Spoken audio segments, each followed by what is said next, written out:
여러분 안녕하십니까? 오늘의 미국 강혜신입니다. 네, 지금 이 시간에는 이제야말로 블라디미르 푸틴과 러시아의 그 여러 가지가 그림이 조금 보이는 것 같습니다. 그래서 좀 정리를 해드릴 텐데요. 어떤 그림이냐면은 블라디미르 푸틴에 대한 반란이 일어나고 나서 앞으로 러시아와 푸틴이 어떻게 될 것인가, 우크라이나 전쟁이 어떻게 될 것인가 하는 세계사의 아주 큰 흐름, 큰 변화죠. 그 전에 잠깐 그 레이티스트부터 좀 말씀을 드리자면은, 이 푸틴이 저 좀 사랑해 주세요 하는 그 뭐라고 할까요? 인기 작전이라고 할까요? 가장 급할 때는 독재자들은 위험을 무릅쓰고 사람들 속으로 들어갑니다. 물론 다 연출된 그런 것이지만 정치 행보를 했는데, 모스크바에서 1250마일이나 떨어진 남부 카스피해의 자치구역으로 가서 팬들과 셀피도 찍고요. 이 독재자가 데미지 컨트롤을 하는 거죠.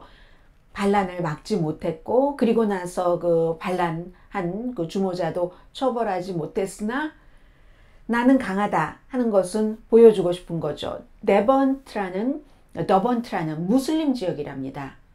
러시아 정교 지역도 아니고, 그래서 이제 무슬림 할러데이였는데 어제가 이들랄 아디하라고, 그 달력들이 다 다르잖아요. 무슬림 달력으로 12월 11일 큰 그 축제를 하는, 고대 무슨 뭐 요새요, 이 피난 장소 시타델도 방문을 했고, 역사적인 사원 투어도 했고, 팬과 뭐 키스도 하고 악수도 하고, 반란을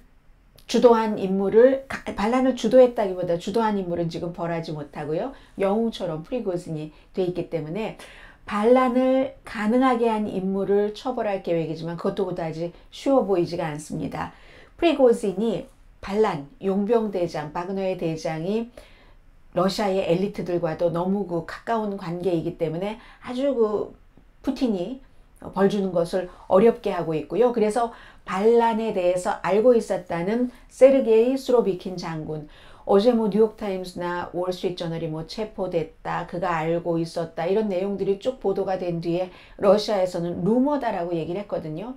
그런데 결국은 지금 구류돼 있다. 전 우크라이나 최고 사령관이고, 뭐 토요일 반란 이후에 보이지 않는 사람, 그러나 반란 자체는 가장 먼저 비난을 했고, 서방 세계에 따르면 그는 반란을 알고 있었다. 그러면 지금 구류돼 있다면 이 사람과 정말 사전에 어떤 교감이 있었는지, 아니면 희생양으로 쓰기 위해서 구류를 하고 있는지는 모르겠습니다만은 그 상태는 그렇게 돼 있고요. 독일의 올라프 숄츠 총리가 푸틴이 지난주 반란으로 독재 파워 구조에 금이 갔고, 그의 말 안장은 늘 주장해온 것처럼 안전하지 않다. 한 1시간 정도 독일 언론과의 인터뷰에서 얘기를 했습니다. 우크라이나 진전은 있지만 그다지 그 쉬운 편은 아니고요. 서서히 진전이 있는데, 지금부터 말씀을 드리겠습니다. 지금부터 전해드리는 이 내용은 이코노미스트가 참 전망을 잘합니다. 크게 봅니다. 좀 다른 매체보다 시각이 와이드하고 비교적 정확하고 한데, 제목 자체가 폭군 푸틴의 굴욕, 약해지는 깡패. 약해졌지만 아직은 죽지 않았지만 그렇다고 푸틴이 살아난다는 얘기도 아니고요. 러시아가 살아난다는 얘기도 아닙니다. 한번 들어보시겠습니까? 이 프리고진이라는 바그너 용병대장이 하나도 거의 저지받지 않고 470마일, 로스앤젤레스에서 뭐 샌프란시스코 거기까지 가는 거리 정도 되네요. 750km를 하루에 진격을 했는데, 두 군데의 큰 도시를 중간에 장악을 했고요. 하나도 다치지 않고 그와 용병 모두 반란을 중단했습니다. 협상을 해서. 푸틴은 오래전에 개혁가로서는 실패했습니다. 이게 이코노미스트의 정의입니다. 부패는 깊어지고, 개혁가는 아니잖아요. 깊어졌으니까.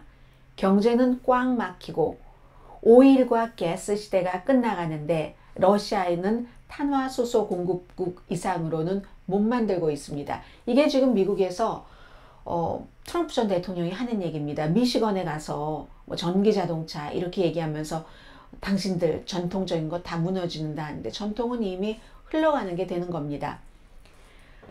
그래서 오일과 가스 시대 끝나가는데 새로운 것은 해내지 못하고 군 통수권자로서는 더 실패였죠.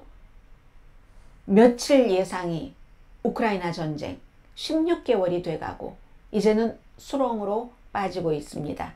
지도자의 가장 중요하고 첫 번째 책임인 국가의 안전도 지키지 못했는데 정말 리더 아닌 리더 자리를 지금 붙잡으면서 무슬림 커뮤니티에 가서 사람들과 키스하고 저 좀 사랑해 주세요 한다는 거죠. 베깅하는 거죠. 사랑을.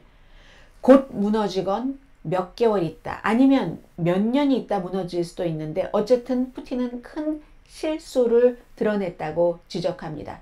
더 이상 짜르가 아니다. 본인이 원하는 그는 단지 어머니인 러시아를 축소시킨 텅 빈 암흑과 최고의 깡패다. 권력이 모든 것인 세계에서 그는 지금 아주 약해지는 깡패처럼 보입니다. 예브게니 프리고진이라는 바그너의 용병대장. 이 바그너 용병대장도 푸틴에 대해서 비열한 모든 것의 요약본이라고 표현을 합니다. 프리고진 자체가 사기꾼이었다가 거의 9년 감옥살이를 하다가 식당 주인이 됐고 살인적인 용병대장으로 아프리카, 시리아, 우크라이나에서 이처럼 옳은 것은 살인적인 용병대장까지 핫도그를 팔던 사람이 길에서 푸틴의 편집증과 잔혹감 때문에 그렇게 키워졌다는 얘기입니다. 푸틴이라는 러시아 대통령이 자신의 군대를 믿지 않고 그러니까 본인에게 이거 정말 강하게 충성하겠어 싶은 깡패 집단이 필요했다는 거죠. 자신의 잔인한 행동에 대해서 부인하기를 원해서 본인이 직접 손 안 대고 이 용병대 바그나와 같은 용병이 필요해서 3대륙에서 전범 활동을 해왔다는 거죠. 아프리카, 시리아 뭐 이런 나라 등에서. 프리고진을 뿐만이 아니라 외국 선거 개입에도 써먹었고 미국이죠. 트럼프에게 보태주기 위해서 댓글 부대를 동원한 바그너의 반란은 푸틴이 만든 부패를 드러내는데 정규군과 라이벌이 막 싸우니까 프리고진에게 정규군 안으로 들어가 이랬더니 프리고진의 파워가 위협되는 거잖아요. 용병을 중심으로 한 파워가 내가 그 안에 왜 들어가? 내가 더 센데 저 국방장관보다 반란이라도 해야지. 국방장관과 합참의장을 납치를 하려다가 그게 드러나고 나서 반란이라도 해야지 하면서 모스크바로 진격했다는 건데 그것만 한 게 아니라 이제 여러분들께서도 뉴스를 많이 들으셨으니까 이 정도면 이제 정리가 되실 것 같습니다. 이 기사 끝날 때쯤이면. 반란만 한 게 아니라 이 전쟁이 무슨 명분이 있어? 우크라이나가 위협도 아니었는데 러시아군은 워낙에 무능해서 사상자가 많이 났고 사상자도 러시아가 많이 숨겼어. 이런 얘기들이요. 프리고진의 잔혹함에도 불구하고 이코노미스트는 그래도 그가 크렘린이 막 가짜로 선전선동한 것에 그것을 진실을 알려준 그런 역할은 했다고 얘기를 합니다. 그리고 더 놀라운 것은 프리고진은 푸틴이 너무너무 그 아웃 오브 터치이고 크렘린을 무척 놀라게 했는데 더군다나 푸틴이 정보국 출신 대통령이잖아요. 그런데도 이렇게 반란을 허용을 했는가. 6월 24일 사람들은 흔들리는 푸틴의 모습을 봤습니다. 그의 창조물을 반역자라고 하고 벌 주겠다고 하더니 몇 시간 뒤에 프리고진을 벨라루스로 갈 수 있다고 하고 용병 바그너도 원하면 거기도 가고 집으로도 가고 아니면 국방부와 계약도 해라라고 얘기를 했잖아요. 1인 통치를 얘기를 하고 있습니다. 1인 통치, 원맨 룰. 이걸 구축한 푸틴도 완벽한 충성을 명령할 수 없었던 겁니다. 물론 이번에 반란이 있었을 때 프리고진에게 모든 권력이 몰렸던 것, 지지가 몰렸던 것도 아니고 그렇다고 푸틴에게 다 몰렸던 것도 아닙니다. 그러니까 두 사람 다 어정쩡하게 생존은 했죠.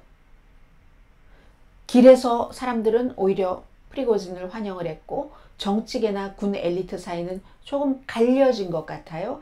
그래서 이제 24시간 동안 러시아는 아주 조용하고 활동 없이 바람이 어디로 부는지 기다려야지 되겠어. 눈치 작전을 하다가 낙관론자는 이번 이 일로 푸틴의 약함이 그의 권력 약화를 증명을 했기 때문에 이렇게 얘기를 하지만 이코노미스트는요. 약해도 오래 생존할 수도 있다. 왜냐하면 블라디미르 푸틴은 러시아는 총이 많으니까. 그리고 그 총을 가지고 무자비하게 쓸 수 있으면 다른 나라를 막 도와주잖아요. 바사드 알 아사드 같은 시리아의 독재자 같은 그런 인물들을 아프리카에서 뭐 이렇게 그 총을 무자비하게 쓸 수 있으면 그 권력, 생존해 있는 이 기간을 늘릴 수 있다는 겁니다. 그런데요, 여기부터는 조금 좀 새로우실 수 있겠는데요. 두 가지 사실이 푸틴에겐 나쁘다고 알려줍니다. 전쟁 자체. 우크라이나 반격이 슬로우하긴 하지만 진전이 없는 건 아니거든요. 희망했던 것보다는 슬로우하지만 러시아가 이미 빼앗았던 그 영토들을 이제 영토들이 줄어들고 있잖아요. 지금. 그래서 푸틴의 승리 이론은 러시아가 원하는 것은 서구가 이제 다 빠져나갔으면 좋겠다. 우크라이나에서. 그때까지 러시아는 기다릴 수 있다는 겁니다. 우크라이나는 남의 나라의 도움으로 전쟁을 치르지만 푸틴은 물론 본인도 돈도 필요하고 무기도 필요하고 막 중국은 줄 듯 말 듯 하면서 안 주고 이렇게 되긴 하지만 그래도 다른 나라를 다 제외하고 보면은 우크라이나보다는 러시아가 훨씬 기다릴 수 있는 시간이 있다는 거죠. 그렇기 때문에 우크라이나가 돌파를 해야지 되는 겁니다. 특히 크림반도로 이렇게 통하는 길 같은 것. 그런 것을 막고 쟁취를 해야지 되는데 아니면 이제 서구의 지원이 약해질 거잖아요. 그런데 이코노미스트는 예상하기를 서구의 지원이 약해지지 않을 것이다. 우크라이나 사람들 러시아가 충분히 고통을 주고 있습니다. 막 겁도 주죠. 엊그제는 피자 가게를 공습을 했잖아요. 그래도 정복은 못한다는 겁니다. 최후의 순간에는 국민에 달려 있습니다. 우크라이나 국민들이 점점 더 하나로 단결하고 있기 때문에 러시아는 서로 눈치 보면서 군에서도 흩어지고 어느 줄을 잡나 하는데 그리고 유럽연합에도 가입하고 어쩌면 나토에도 우크라이나가 가입할 수 있고 푸틴의 비전과는 반대로 가는 거죠.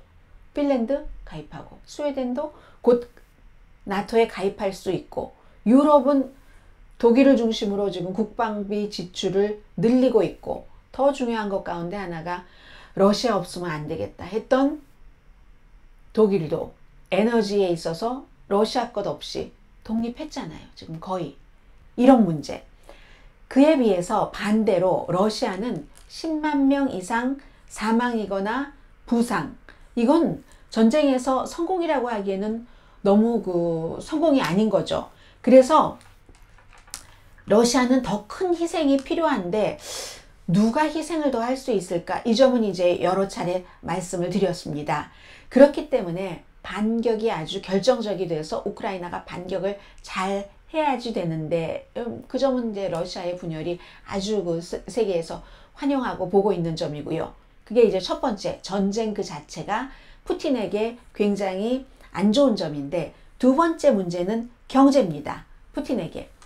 경제가 지난해 괜찮았어요. 오일도 무슨 중국이 아주 디스카운트해서 싸게 사갔고 인도도 많이 가져갔고 가스값도 올랐었죠. 지난해에는.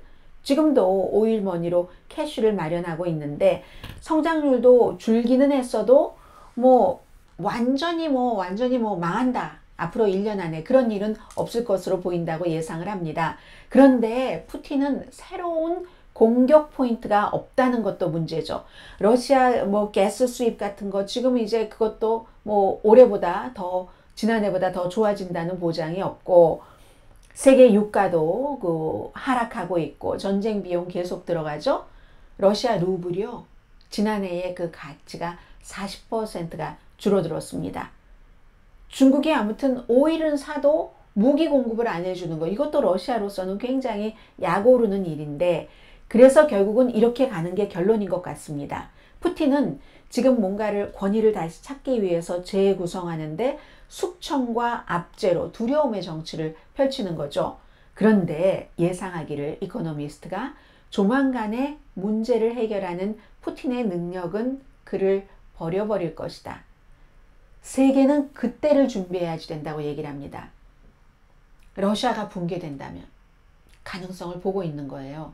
핵탄두가 4,000개나 있는데 그 붕괴 무질서는 끔찍하다는 얘기죠.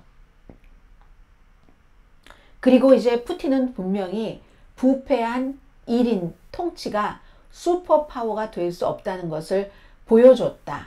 이 얘기죠. 러시아가 질서 있게 온전함으로 가는 길은 굉장히 위험하다고 보고 있습니다. 그런 일이 그렇게 쉽지 않다고 보고 있는 겁니다. 더군다나 푸틴이 이제 왕관을 크라운을 쓰고 그의 병사가 아직도 우크라이나를 우리가 그냥 막 제패할 거야 하는 제국의 꿈을 꾸고 있는 한 그런 한 뭐 정말 그야말로 푸틴이 지배하는 러시아가 온전함, 질서 쪽으로 가는 것은 시작조차 하지 못한다는 얘기입니다. 그래서 이코노미스트는 푸틴과 러시아의 미래를 아주 어렵게 보면서 준비해야 된다잖아요. 세계가 핵탄두 4,000개 가진 나라가 망하면 어떻게 되는가. 이게 지금 보고 있는 점인데 이 점이 맞을지 맞지 않을지는 이제 곧 드러나기 시작할 것 같고요. 제가 이참에 한 가지 말씀을 드리겠는데 한국에서는 지금도 러시아를 지지하시는 분들이 상당히 많은데 이 우크라이나 전쟁이 일어나기 전에 지금 이제 이슈가 되고 있는 돈봉투 문제로 송영길 그 전 더불어민주당 대표가 제가 한 라디오 아주 유명한 라디오 방송국에 출연을 해서 본인이 그 푸틴에게 훈장 받은 것을 너무 자랑하는 것을 듣고 제가 그리고는 이제 또 그 진행자도 막 맞장구 치고 하는 것을 듣고 몇 년 전이에요. 제가 너무 깜짝 놀랐어요. 어떻게 그 당시에는 우크라이나를 침공하지도 않았을 때지만 푸틴은 정상적인 사고에서 생각을 한다면 물론 국가도 완벽하게 깨끗한 국가들만 거래를 할 수는 없으니까 어느 정도의 거래는 있다고 하지만 푸틴 같은 인간에게 훈장을 받았다고 너무 자랑스럽게 그걸 선전을 하고 진행자는 또 거기에 맞장구를 쳐주고 아 한국 정치는 수준이 이것밖에 안 되는가? 한 그 당에 당시에는 여당이었었던 것 같아요. 여당의 그 대표가 이렇게 얘기를 할 수 있는가 하고 저는 너무너무 놀랐었던 적이 있는데 이제 푸틴은 이번 그 반란으로 인해서 세계에서 완전히 잔혹한 용병이라는 게 말이 그냥 편안하게 용병이지 깡패 집단이잖아요. 이번에는 더군다나 더 감옥에 있던 사람들을 다 데리고 나온 거니까 그렇게 해서 막 본인의 손에는 피 안 묻히고 막 이렇게 모든 것을 막 가져가는 그런 사람에게 훈장을 받았다고 자랑하는 것을 굉장히 놀랍게 생각했었던 적이 있는데 이제는 송영길 전 대표도 아직도 푸틴에게 받은 훈장을 앞으로도 자랑을 할지는 모르겠습니다.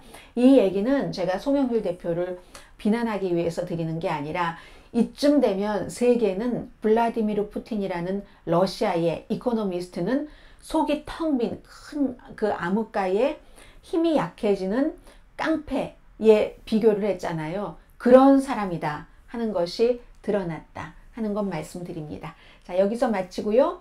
내일 오늘의 미국 정규 방송 시간에 뵙겠습니다. 내일 탑 뉴스는요. 보나마나 오늘 어퍼머티브 액션 위헌이다 라는 판결에 이어서 내일은 학자금 탕감도 위헌이다 라는 판결을 내리지 않을까 뭐 여기에 바이든 행정부가 굉장히 집중을 하고 지켜보고 있을 테고요.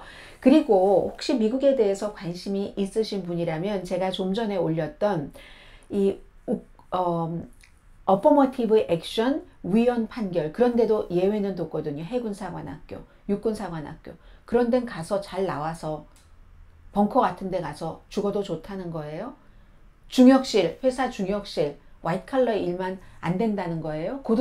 고등교육 대학교는 그런 걸 의미하는 거니까 제가 그런 부분도 지적해 놓은 것 있거든요. 그 부분도 한번 봐주시기 바랍니다. 이상 오늘의 미국 오늘 제목 자체는 푸틴의 구려 약해지는 깡패 약해지는 러시아 여기서 마치겠습니다. 내일 뵙겠습니다.